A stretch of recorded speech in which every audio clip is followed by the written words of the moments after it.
Ngasi numida wairam phongkiba khangla paudagi maruoiba pau khara khangatsaraka miyamda khudo tamjike. Governor na apology tau yadana lairibasigi mayokta Mayam Punna Bhabanda thomjinbada saruk yabiyo kokome. Tha asigi kun Siroi Lili Festival hoba numita Impaldagi DIPR na chintuna tharam adubo coverage taunabagi damak paumi kangu ama puraga chatkiba MST ge bus adu Imphal Ukhur lambigi Gotabida Armina Khamlaga gari aduda Manipur haina thariba wahi adu laukthoktarabade chappa yaroi haina athingba pikhiba thaudo aduga mari lenana Governor na hauzik phaba miyamda apology tawdriba masigi damak Hayengdi hauna Bhabanda thomjingadoriba asida maikei gi miyamna saruk yabiyo haina kokome gi convener KS athobana phongdokhre mahangna makhata na haikibada miyamna thaudo aduga mari lenana Manipur gi governor na apology tawgadabani haiba kholawga loinana miyam hubna governor gi get tamna lakpiraga Mayam Punna Khongjang asi changsiminase masiga loinana maikei da laibiriba miyamna makhoi gi lekai lambi singda tholoktuna sit in protest mairage lele mass protest women chen semagi khongjang yauna district ta lairiba miyamna mafam adugi DC singda sangduna governor na thaudo aduga mari lenana apology tawgadabani haiba demand yawba memorandum sing submit tawiyu lonina miyamna mathau taba thabak singidama kokome pau phongnaduna makha taba khongjang sing lepa laitena changsiminase Manipur gi governor security advisor Chief Secretary amasung DGP gi mathakta miyamna taliba demand sing asi phangdriba phawa leptena khongjang changsiminase India government gi maikei su thaudo asi matau karamna thokibano haibagi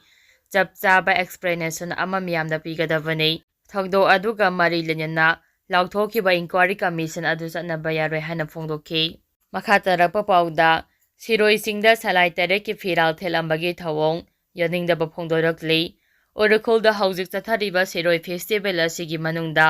Arambai Tingolna Siroi Chingdolda salai tere ki firal thelambagi thawong adu Tangkhul Naga community singi mahiroi singi apex body ama oiriba Tangkhul Atamnaw saklonna yamna kana yaningdaba phongdorakli Tangkhul Atamnaw saklonna thadorapa cherol amana hairibana Tangkhul Naga community singna fit 1800 supna mari wangba Siroi Chingdol asidagi tonga turel amasung isingkhong kaya haurakpana maram oiraga senglaba mafam ama oina lauribani lonina Chingdol asigi mamingda Manipur Tourism Department na sahi gi oina Siroi Festival asi pangthoklibani hariba festival asi haukiba mekunda Manipur gi Governor Ajay Kumar Balan haudokibani aduba Arambai Tengol Korbat Team Unit 58 na hariba Siroi Singi Chingdolda masu tareki firal thesilamkhibagi thong asi condemn tawi thong asi Tangkhul Naga singi territory sanctity identity amasung culture da ikaiba pibani amade political provocation amani hana lawi Siroi Lili Festival asi mafam aduda hauriba tanglaba lei adugi maming lauduna pangthoklibani Tangkhul singi senglaba mafam asigi santida akaiba pibagi thong asi yaningde Tangkhul community gi maikei festival asida lakliba khudimak harau taramna oe aduba asiguma thong asidi yaningde English machani pamaudraga mathoigi matamdagi British rulers singna naga amasung maitei sing asi chap manaba geographical boundary manungda thamlamkhibani aduma common history natraga heritage amadinate maram aduna furup ani asina yumthangnabagi afaba mari amagalonana laminagadavani hairi makhatarapa pauda saisakpa Tapta Jayenta gi mathakta Churachandpur police ta FIR file tawkhre haukiba sahi 2019 gi May 3 tholakhiba irang asiga mari lenana saisakpa Tapta Jayenta na kukilan part 1-2 haina Serial 9 na isai kaya puthoktuna sakhiba aduga mari lenana Kuki Youth Forum na ngarang Churachandpur police station gi OC da FIR ama file tawkhre Churachandpur police station gi OC da file tawkhiba FIR aduda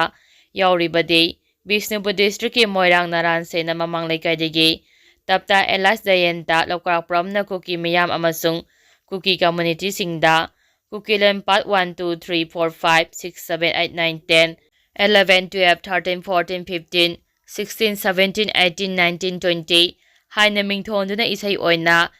head script kaya private platform singda lepna chathari saisakpa Tapta Jayenta na IPC gi section 153A 295A amasung 505 ase violate tawdun haukiba sahi kaya ase isai gi maungda kuki miyam amasung kuki community singda lepna chatharakhiba head script sing chathari maram aduna saisakpa Tapta Jayenta gi isai sing ase ben tawba yauna mahaki mathakta ain gi oiba matik chaba thabak sing lokhapiyu haibagi warol sing yauri makha tarak poina kanglei paki mairagi pause digi maru eba pau khara khangasaraka miyamda khudo tamjake saijangkhulda gari accident thokpada miyoi ani laikhidrei miyoi ani soklei Kangpopi district ki manung chana leiba saijangkhul gi sighting point national highway 37 da gari accident thoktuna miyoi ani laikhidrei accident thokiba gari adu Yatel company gi thabak chapa Imphal dagi none tamna lakpa angaba machugi Bolero camper registration number MN01 AA 7075 ase ngarang nungthil pung anirom taba matamda hadiba mafam asimaktada accident thokibani haire accident thokiba adu da khudakta gari adu da tonglokpa miyoi ani sokhi aduga miyoi ani na laikhidraba miyoi ani adu de Damaro Hasan na sai kungataru apokpa Chandang Kasi kawi laifam Nagaland gi Dimapur dagini amade gamaju wan kamai chai nifuga manga apopa laikhidraba Pantinglung kamai kawi Longmai 3 Peace Land None district dagini accident aduda sokhiba miyoi ani adu Rims Hospital da puraktuna hauzik laikanari thaudo adugi matangda Kangpopi district police ki team ama laktuna register tawkhre gari adu accident thokpam adugi manak nakpa CRPF ki camp ta pusingkre accident thokliba gari adu driver oiriba miyoi adu makine thaudo adu karamna thokhibano haibagi mari makhong hauzik sokpadagi laikanariba miyoi ani da hangba matamda ahing athengba phawba duty chaluraga ayu anganbada su emergency laibadagi amuk chaluraga chak chaba toklaga none rom da halakpada lambi da wamanbadagi ngahak uitharubadagi steering control ngamdabadagi thokhibani haire makhatarapa pawda MP Ningthaulai Semba Sanajawbana Manipur gi governor da aiba zero ama pisinduna wahang kaya hangkre tha asigi kundagi haukiba ngasi losingadariba state ke thakta pangthopal Siroi Relief Festival ge Paulo baza kiba pamising tongba Manipur State Transport ki basta Manipur haiba wahi lauthokada bani natrabade zappa yaru hana thinki bathaudoka mari lenyana Rajya Sabha ki MP su oiriba Manipur gi Ningthau Sanajawba Laisembane Manipur gi governor Ajay Kumar Balada aiba zero thajana wafam kaya phongdokpaga loinana wahang kaya su hangkre MP Sanajawba na ngasi governor Ajay Kumar Balada thakiba zero adda gwata abi manakta maharijimena chathakiba thong adugi matangda Manipur gi miyamna wahang kaya hangnarakli haiduna pamisina Manipur State Transport haina thaba bus ta chatpa ase illegal oibra Manipur manungda Manipur Transport ki bus ta Manipur thabada karigidamakta ayepa piribano numit aduda chathakiba thong adu army personnel sing aduna chathakibra natraga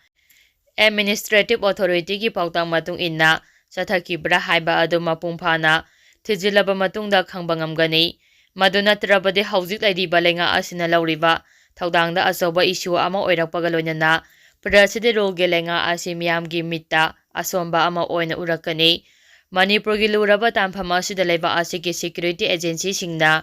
asigumba mathau masak khangdaba thabak thawong tawbagi mahutta mathaudang masak khangna miyamga loinana mathau tawba tai India gi awangba thaki bureaucrat officer ama oina experience kya lairaba governor dagi Manipur da ingta pahanjilakna bagi tanja ama pigani havagi thajaba chawna lei haina zero aduna makhatari governor da pisingki basirol gi coffee ama mambu chief secretary security advisor amade DGP da su pisingki